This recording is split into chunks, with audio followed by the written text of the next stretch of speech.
welcome back to my channel. I'm Rachel, the owner and creator here at the Eclectic Cottage in Spokane, Washington. Today is Wednesday, which I know is a little bit weird. Normally my videos come out on Tuesday, but if you watched my last video, you heard that my husband and I are in the process of getting our house ready to go up on the market. And as you can imagine, we've been there 20 years.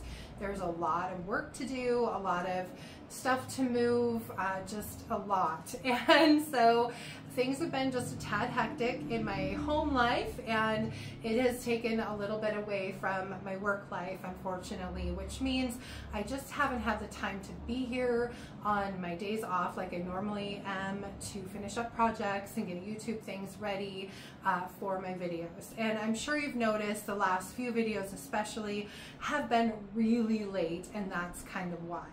So what I've decided to do for the foreseeable future, just because it's kind of a trial run, is switch my videos to Wednesdays and Saturdays instead of Tuesdays and Fridays. And we'll see if that helps alleviate a little bit of my trying to get things done on Tuesday and then having to try and wrap things up again by Friday. So I'm hoping it will help me be more consistent in getting my videos posted, you guys. So bear with me. I appreciate it very much that you're here. I so love the channel. I love this community, and I'm working really hard to try and stay focused, and it helps ground me and give me some purpose and something to look forward to outside of the chaos of what's going on in my regular life. So again, just bear with me. Anyway, sorry about all the words. So for today's video, I have a couple simple projects. I did a couple more of those pumpkin wood block forms that I got from the Dollar Tree. I think they turned out really cute. I wanted to try some different techniques on them, and I finished up a little wood tote as well. So I hope you like them. I think they all turned out really cute, and without further ado, let's get to today's projects. For my first and second project today, I'm using more of these little pumpkin plaques that I picked up at the Dollar Tree. I just really love these, and I think there's so many different ways you can decorate them, and they're just kind of fun. So I decided for these, I'm going to use transfers. The last ones I used molds and stencils, and then for my next set, I will use decoupage paper, but you'll see that in a minute. Anyway, I'm starting off by painting these with two good coats of DIY's Cottage color called Provincial. I wanted something nice and neutral, and so that's the direction I went. The beautiful thing about the Cottage colors is that they have a built-in sealer, so you don't need to do anything further than just paint your piece if you'd like.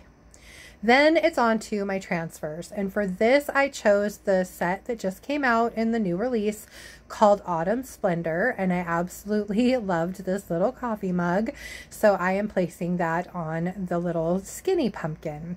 Now if you've never placed a transfer before, it's a simple process. You just peel off the backing, place your transfer onto your piece, and then use the transfer stick, and sometimes I like to use my thumbnails, and rub that transfer down into your piece as you peel back the top coat of vellum.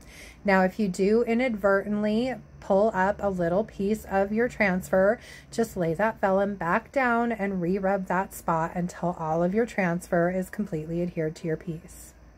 Once you're done with your transfers, you need to burnish them in. I normally take a little piece of the vellum and use that to rub over the transfer just to make sure there aren't any air bubbles or wrinkles in your finished piece. For the second pumpkin, I chose this cute little truck with some flowers in the back, and I just used the same technique to apply it.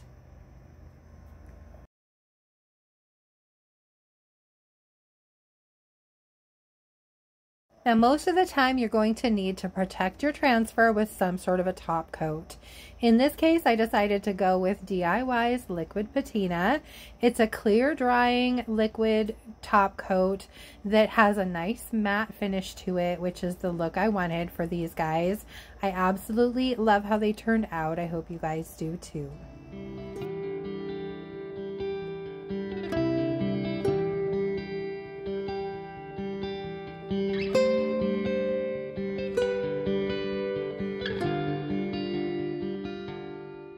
Now, as I said earlier, I'm going to be using decoupage paper on this set of pumpkins, and so I'm starting off by giving them a coat of DIY's beautiful color called Crinoline.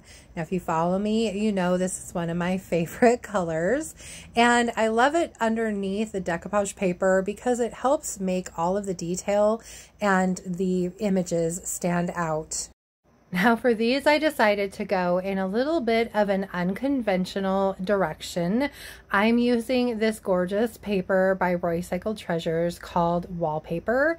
It's probably my favorite paper by her. And I figured, you know, well, let's try and do some kind of shabby chic French country looking pumpkin blacks.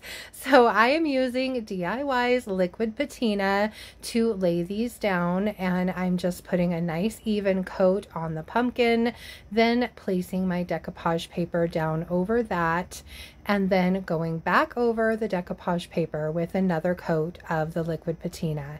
It's my favorite medium for using on decoupage papers. I just find that it dries nice and clear, and it gives good adhesion for all sorts of papers. Now for the second paper, I actually remembered to give it a little mist to lay it down, and it definitely helped lay it down a little easier. And once I was finished with the decoupaging process and they were completely dry, I went ahead and grabbed some 150 grit sandpaper and then just gently went around the edges and in a downward sweeping motion sanded that excess paper back off of these little pumpkins.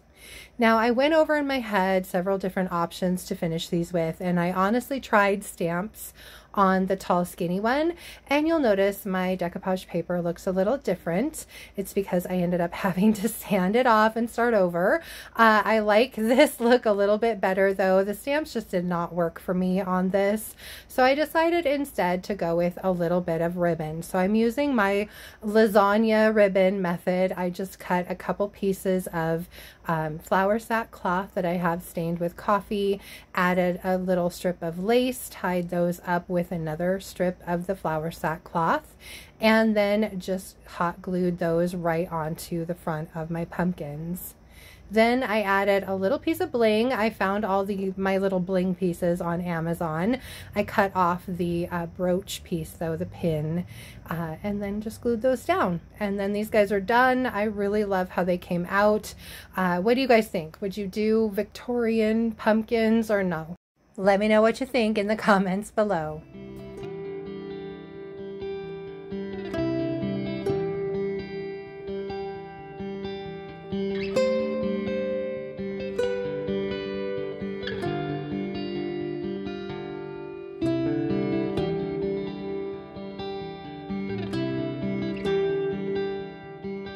So my third and final project, and yes, I know that says project number 4, sorry about that. Anyway, for my third and final project, I am doing this little wooden tote that I picked up not too terribly long ago at the thrift store. Somebody had painted over this with a not great shade of green, and they had runs and there were bunches of paint kind of balled around the corners, and so I decided to give it a good sanding to start with some 80 grit sandpaper and my little palm sander.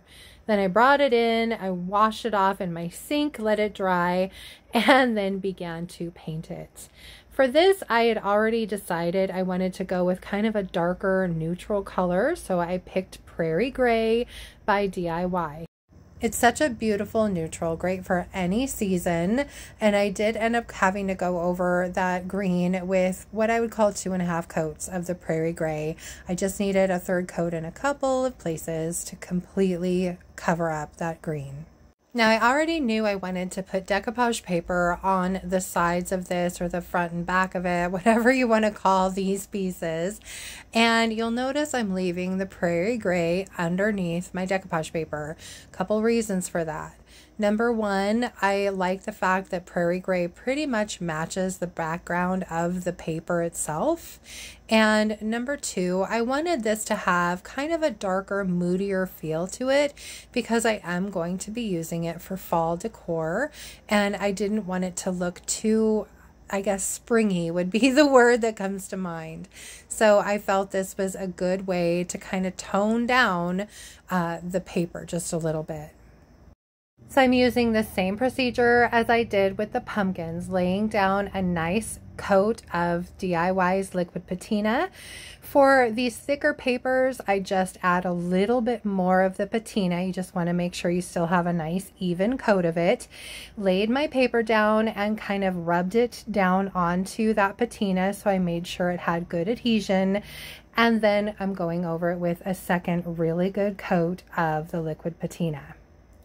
Once that's completely dry, I'm using the same technique to get rid of the excess paper as well, just using some 150 grit sandpaper and carefully going around the edges and in a downward sweeping motion, just sanding all of that excess paper off.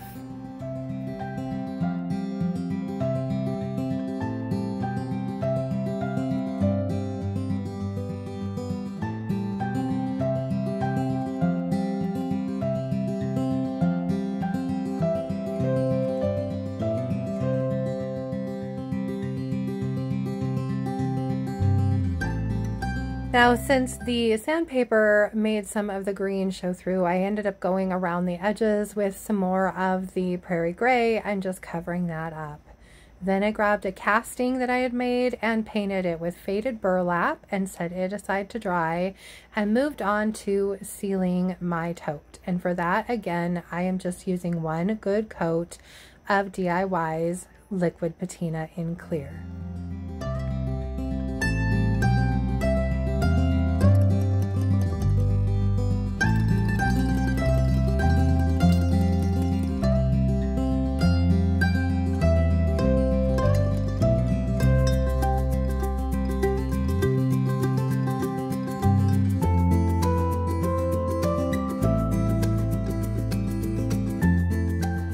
Now, I ended up changing my mind on the casting and I went back over it with a coat of Crinoline.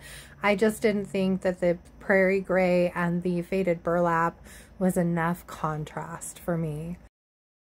Then, to make the details stand out just a little bit more, I went ahead and dry brushed a little bit of that Prairie Gray back over the Crinoline on this casting. Just very gently wiping my paintbrush back and forth, putting a little bit of paint over those details at a time until I am happy with how it looks.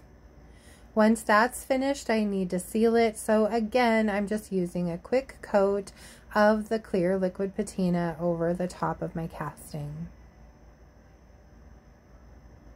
Once that's dry, I decided I wanted to add a little bit more dimension to this, so I did go over just the cracks and crevices on this with a little bit of DIY's dark wax, again, just to add a little bit more shadowing.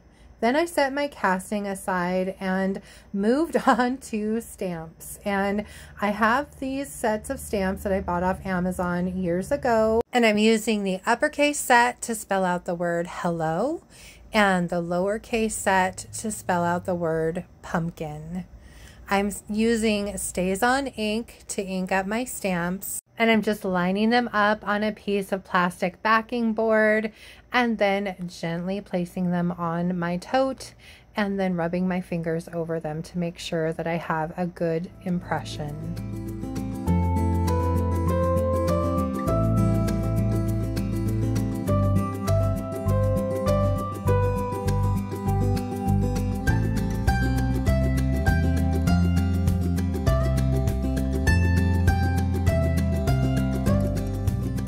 The last step to this project is attaching my little pumpkin casting, and for that I'm just using some Titebond Quick and Thick in a nice thin layer all over the back, clamping it down, and then this little tote is finally finished.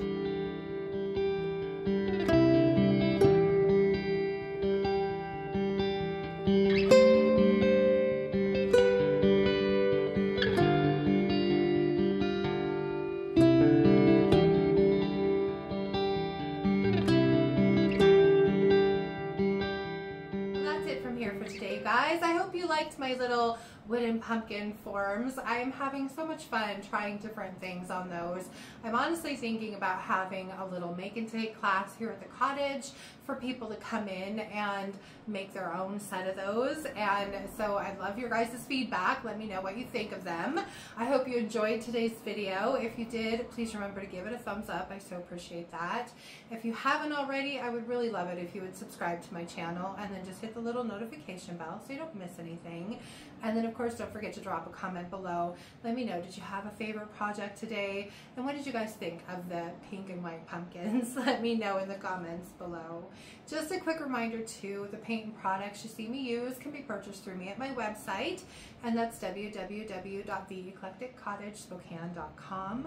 I carry the full line of DIY paint and products, as well as Sweet Pickins milk paint, Roycycled treasures, decoupage papers, and of course some Redesign with Prima. So please check those out there. And let's see, for Friday's video, actually Saturday's video, it will definitely be another thrift flip, maybe an additional DIY, we'll see. But I hope you'll join me back here for that. Until then, I hope you guys have a fantastic week, and I will see you back here on Saturday. Thank you so much for being here. Bye.